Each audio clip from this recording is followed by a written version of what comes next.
Welcome to Paru's kitchen. ಇವತ್ತಿನ recipe ಅಕ್ಕಿ ರೊಟ್ಟಿ ಮಾಡೋದು. ಈ ಅಕ್ಕಿ ರೊಟ್ಟಿ ಮಾಡೋದಕ್ಕೆ ನಾವು ಏನೆಲ್ಲ ಇಂಗ್ರೀಡಿಯೆಂಟ್ಸ್ನ ತೊಗೊಳ್ಬೇಕು ಅಂತ ನಾನು ತಿಳಿಸ್ಕೊಡ್ತೀನಿ. ಹಾಗೆ ಈ ಅಕ್ಕಿ ರೊಟ್ಟಿಗೆ ತೆಂಗಿನಕಾಯಿ ಚಟ್ನಿ ಜೊತೆ ಒಳ್ಳೆ ಕಾಂಬಿನೇಷನ್. ಈ ಅಕ್ಕಿ ರೊಟ್ಟಿ ಮಾಡೋದಕ್ಕೆ ನಾನಿಲ್ಲಿ 2 ಸೌತೆಕಾಯಿನ ತುರಿದು ತಗೊಂಡಿದ್ದೀನಿ. ಹಾಗೆ 3 ಗೆಂಡೆ ಆಗುವಷ್ಟು ಈರುಳ್ಳಿನ ಚಾಪ್ ಮಾಡ್ಕೊಂಡಿದ್ದೀನಿ. ಹಾಗೆ 2 ಚಿಕ್ಕ ಟೊಮೊಟೊನ ನಾನಿಲ್ಲಿ ಕಟ್ ಮಾಡಿ ಈ ಅಕ್ಕಿ ರೊಟ್ಟಿ ಮಾಡೋದಕ್ಕೆ ಸೇರಿಸ್ಕೊಂಡಿದ್ದೀನಿ. 1-2 ಗ್ರೀನ್ ಚಿಲ್ಲಿನೂ ಕೂಡ ನಾನಿಲ್ಲಿ ಸೇರಿಸ್ಕೊಳ್ತಾ ಇದ್ದೀನಿ. ಹಾಗೆ 1 ಹಿಡಿ ಆಗುವಷ್ಟು ಕರಿಬೇವು ಸೊಪ್ಪನ್ನು ಕೂಡ ಚಿಕ್ಕದಾಗಿ ಕಟ್ ಮಾಡಿ ಇದ್ರ ಜೊತೆಗೆ ಸೇರಿಕೊಂಡ್ರೆ ತುಂಬ ರುಚಿಯಾಗಿರುತ್ತೆ.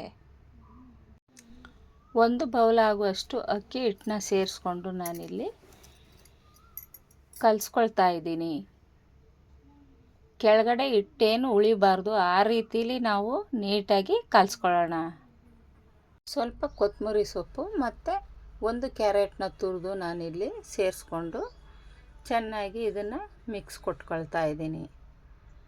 ಇದ್ರ ಜೊತೆಗೆ ಮೊಸರನ್ನು ಕೂಡ ನಾನಿಲ್ಲಿ 50 ಗ್ರಾಮ್ ಆಗುವಷ್ಟು ಸೇರಿಸ್ಕೊಂಡು ಚೆನ್ನಾಗಿ ಕಲಿಸ್ಕೊಳ್ತಾ ಇದ್ದೀನಿ.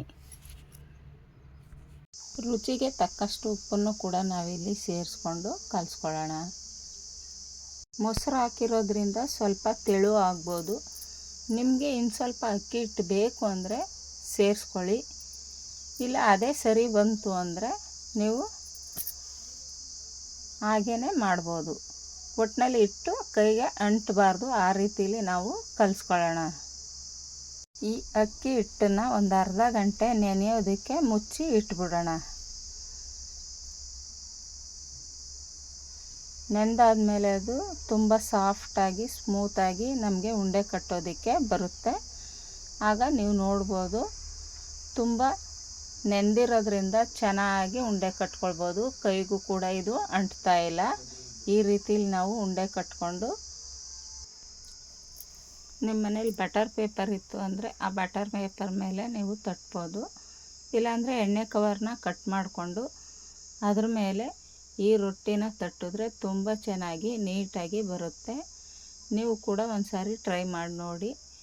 ಹಾಗೆ ನೀವೇನಾದ್ರು ಹೊಸಬ್ರಾಗಿದ್ದರೆ ಸ್ವಲ್ಪ ಎಣ್ಣೆನ 1-3 ಬೆಳ್ಳುಳ್ಳಿ ಹಚ್ಕೊಂಡು ತಟ್ಟಿ, ಇಲ್ಲಾಂದರೆ ಎಕ್ಸ್ಪೀರಿಯೆನ್ಸ್ ಇತ್ತು ಅಂದರೆ ನೀವು ಹಾಗೇ ತಟ್ಬೋದು. ಏನು ಕಷ್ಟ ಆಗಲ್ಲ, ಇದು ತುಂಬ ನೀಟಾಗಿ ಚೆನ್ನಾಗೇ ಬರುತ್ತೆ. ನೀವು ಒಂದು ಸಾರಿ ಟ್ರೈ ಮಾಡಿ.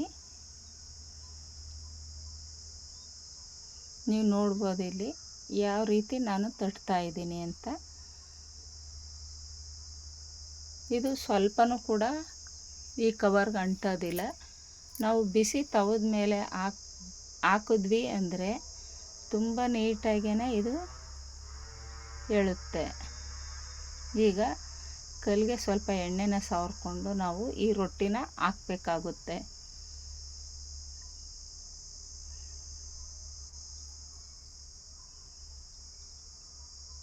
ನೋಡಿಬೇಕಾದ್ರೆ ತುಂಬ ಚೆನ್ನಾಗಿ ಎಷ್ಟು ನೀಟಾಗಿ ಬಂತು ಅಂತ.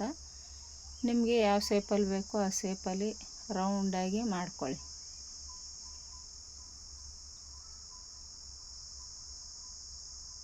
ಇದಕ್ಕೆ ಒಂದು ಪ್ಲೇಟ್ನ ಮುಚ್ತೀವಿ ಅಂದರೆ ತುಂಬ ಚೆನ್ನಾಗಿ ಬರುತ್ತೆ. ಮುಚ್ಚೋದಿಲ್ಲ ಅಂದ್ರೂ ಕೂಡ ಚೆನ್ನಾಗೇ ಬರುತ್ತೆ.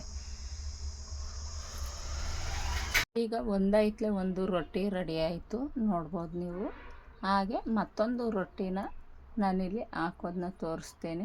ಹೀಗೆ ಕವರ್ ಮೇಲೆ ನೀಟಾಗಿ ತಟ್ಕೊಂಡು ಈ ರೀತಿ ಹಾಕ್ಕೊಂಡ್ರೆ ತುಂಬ ಚೆನ್ನಾಗಿ ಬರುತ್ತೆ. ನೀವು ಮಾಡಬೇಕಾದ್ರೂ ಕೂಡ ಈ ರೀತಿಲಿ ಮಾಡ್ಕೊಳ್ಳಿ, ತುಂಬ ರುಚಿಯಾಗಿರುತ್ತೆ ಅಕ್ಕಿ ರೊಟ್ಟಿ. ಇದಕ್ಕೆ ಬದನೆಕಾಯಿ ಗೊಜ್ಜು ಮಾಡಿದ್ರೆ ತುಂಬ ಚೆನ್ನಾಗಿರುತ್ತೆ. ನಾನು ಇನ್ನೊಂದು ವಿಡಿಯೋದಲ್ಲಿ ಬದನೆಕಾಯಿ ಗೊಜ್ಜು ಮಾಡೋದನ್ನ ನಾನು ತೋರಿಸ್ಕೊಡ್ತೀನಿ. ಈಗ ಈ ರೊಟ್ಟಿ ತಟ್ಟೋದು ಮತ್ತು ಇದನ್ನು ಯಾವ ರೀತಿಲಿ ಮಾಡೋದು ಅನ್ನೋದನ್ನ ತಿಳಿಸ್ಕೊಟ್ಟಿದ್ದೀನಿ. ನೀವು ನೋಡ್ಬೋದು ಎಷ್ಟು ಚೆನ್ನಾಗಿ ರೊಟ್ಟಿ ಬರುತ್ತೆ. ತಿನ್ನೋದಕ್ಕೂ ಕೂಡ ರುಚಿಯಾಗಿರುತ್ತೆ. ನಿಮಗೆ ಟೊಮೊಟೊ ಬೇಡ ಅಂದರೆ ಅಕ್ಕಿ ರೊಟ್ಟಿ ಕಲರ್ ಚೇಂಜ್ ಆಗುತ್ತೆ ಟೊಮೊಟೊ ಹಾಕೋದ್ರಿಂದ. ಟೊಮೊಟೊ ಬೇಡ ಅಂದರೆ ನೀವು ಕ್ವಿಡ್ ಮಾಡ್ಬೋದು.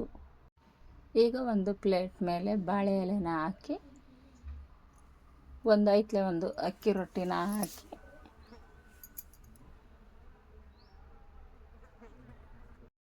ಈ ರೊಟ್ಟಿ ಜೊತೆಗೆ ನಾವು ಬೇಕು ಅಂದರೆ ಬದನೆಕಾಯಿ ಎಣ್ಗಾಯಿ ಮಾಡಿಕೊಂಡು ತಿನ್ಬೋದು, ಇಲ್ಲ ಅಂದರೆ ಚಟ್ನಿ ಕಾಯಿ ಚಟ್ನಿ ಜೊತೆ ತಿನ್ಬೋದು. ನಾನು ಕಾಯಿ ಚಟ್ನಿನ ಈ ರೀತಿ ಮಾಡ್ಕೊಂಡಿದ್ದೆ. ಒಂದು ಬೌಲು ತೆಂಗಿನ ತುರಿ, ಒಂದು ಗೆಂಡೆ ಆಗುವಷ್ಟು ಬೆಳ್ಳುಳ್ಳಿ, ಒಂದು 2ರಿಂದ 3 ಹಸಿರು ಮೆಣಸಿನ್ಕಾಯಿ, ಸ್ವಲ್ಪ ಕೊತ್ತಂಬರಿ ಸೊಪ್ಪು, ಪುದೀನ ಸೊಪ್ಪು ಹಾಗೂ ಸ್ವಲ್ಪ ಹುಣಸೆಹಣ್ಣು, ಉಪ್ಪನ್ನು ಹಾಕಿ ನಾನು ರುಬ್ಕೊಂಡಿದ್ದೆ. ತುಂಬ ಟೇಸ್ಟಿಯಾಗಿತ್ತು. ನೀವು ಈ ರೀತಿ ಕಾಯಿ ಚಟ್ನಿ ಮಾಡಿಕೊಂಡು ಅಕ್ಕಿ ರೊಟ್ಟಿ ಜೊತೆ ತಿಂತಾಯಿದ್ರೆ ವಾವ್ ಅನಿಸುತ್ತೆ. ನೀವು ಕೂಡ ಒಂದು ಸಾರಿ ಈ ಅಕ್ಕಿ ರೊಟ್ಟಿ ಕಾಯಿ ಚಟ್ನಿನ ಟ್ರೈ ಮಾಡಿ. Thank you for watching.